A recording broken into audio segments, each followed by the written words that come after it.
Awake my heart. The preordination of individuals. Before I formed thee, I knew thee, and before thou camest forth, I sanctified thee, and I ordained thee a prophet unto the nations. Jeremiah 1:5. But pause, now at the further word in our text, and before thou comest forth, I sanctified thee, i.e., set thee apart, and ordained thee.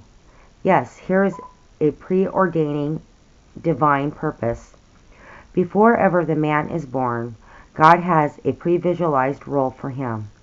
I ordain thee a prophet to the nations. But is this pre-existent divine purpose something which pertains only to specials like Jeremiah, prophets, kings, apostles, or other outstanding figures? No. We believe it pertains to all human beings. We believe this is for no other reason than that it is scarcely possible to think otherwise. If there is no such antenatal purpose, then human life and human lives become merely accidental, fortuitous, and therefore largely meaningless.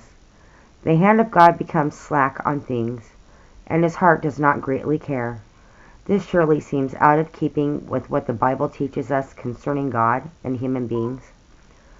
We believe that David is speaking representatively for all of us when he says in Psalm 139:16, "In thy book all my members were written.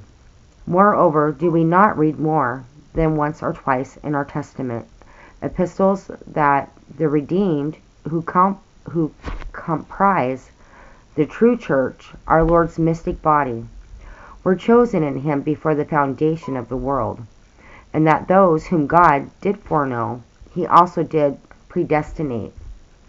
It is not plainly revealed in those same inspired oracles that the eternity before time and the eternity after time are both linked by divine purpose, running right through time. Romans 8:38, Ephesians 1:9-2. 1:9 and 2. Timothy 1:9, Titus 1:2, etc. And does that purpose accidentally overlook any of us? We realize, of course, that our race has fallen from the higher level of God's directive will to the lower level of his permissive will, and that in this intermediate succession of time ages there is an accommodated overruling of permitted evils which God never directly proposed. For God cannot be the author of evil. Nevertheless, the Jeremiahs and the Davids and even the poor blind beggar of John 9:3 are written in God's pre-cosmic book to fulfill predesigned intention. There is mystery about it all, yet enough is revealed to make these deductions firm. But we may thwart the divine purpose for us. Human free will is a fact, sin is a fact, and God's permissive will is as much a fact in the lives of individuals as it is in the sweep of ages. Let us grasp these big truths then. 1.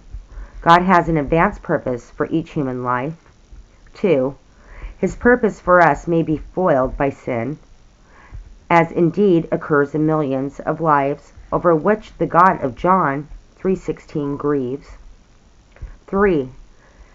In Christ, the restored, regenerated, consecrated Christian believer may really and fully implement the pattern in the Mount. See again Ephesians 2:10 and Philippians 2:13. Let it be our deepest concern to get into line with that divinely drawn plan by an entire yieldedness to Christ. If we are young, let us be grateful to do so early.